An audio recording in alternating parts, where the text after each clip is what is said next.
হায় রে ভাই, জীবনে প্রথম এরকম খাবার দেখলাম। সেটা কি ডিম নাকি বত্তা দিয়া খায়? ও মা গো! আর কত কিছু যে দেখমু এই জীবনে। ডিম সিদ্ধ বত্তা দা খাওয়া শুরু করছে, এটা নাকি বর্তমানে ভাইরাল খাবার। হ্যালো এভরিওয়ান, আসসালামু আলাইকুম। আমি দেওয়ান ফারজানা। কি অবস্থা, সবাই কেমন আছেন? আসলে আমার কেন জানি রাস্তার সব খাবারই ভালো লাগে। তো আমার হাজবেন্ড বলতেছিল ডিম না, আমার হাজবেন্ড আমাকে বলতেছিল ডিম দিয়া বত্তা দা খান। আরে ভাই, আর কত কি খাবার দেখমু যে এই জীবনে। তো যাই হোক, খাবারটা ভালোই লাগছে, খারাপ না। আমার কেন জানি বাইরের খাবার বেশি ভালো লাগে। এটা হচ্ছে বেলপুরি। পরে একটু বেলপুরিও খাইলাম, এটাও ভালো লাগতেছিল। এটা হচ্ছে খিলগাঁও তালতলা মার্কেটে।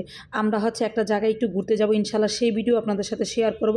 তার জন্য একটু শপিং করতে গিয়েছিলাম। আর আমার বাইরে গেলে কিছু খেতে হবে, এটা মনে আমার ছোটোকাল থেকে অভ্যাস। আমার মতো কে কে এরকম অভ্যাস আছে একটু হাত তুলেন তো। বাইরে সব খাবার ভালো লাগে, যে বললাম না, ঘরের খাবার চেয়ে বাইরের খাবার আরও বেশি ভালো লাগে। কি জানেন, ফুটপাতের খাবার।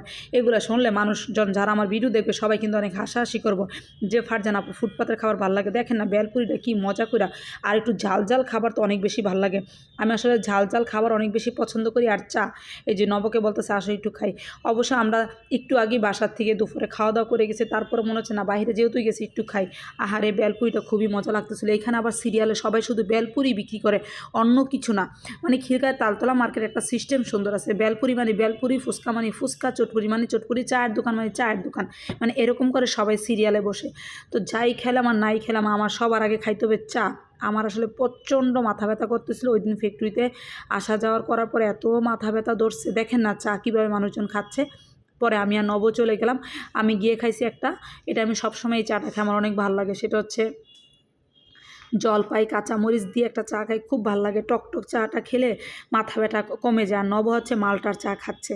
এইখানেও দেখেন কী পরিমাণ ভিড়। মানে কি বলবো, আমি ভাবতেছিলাম ভাই চাকরি বাকরি সব কিছু বাদ দেওয়া, ফেসবুকের কাজটা সব কিছু বাদ দেওয়া, চায়ের দোকান দিয়ে বসবো। শীতকালে চায়ের দোকান যা চলা চলে, এটাই আমি তার প্রমাণ। এই যে আমার সেই বিখ্যাত চা, চাটা খুব ভালো লাগতেছিলো, কিন্তু অনেক গরম দেখে আমি একটু চামিচ দিয়ে খেয়ে টেস্ট করতেছিলাম। এত সুন্দর জিব্বাটা যদি পুইরা ফেলি, পরের খাবার তো আর খাইতে পারবো না। বিষয় হচ্ছে এরকম।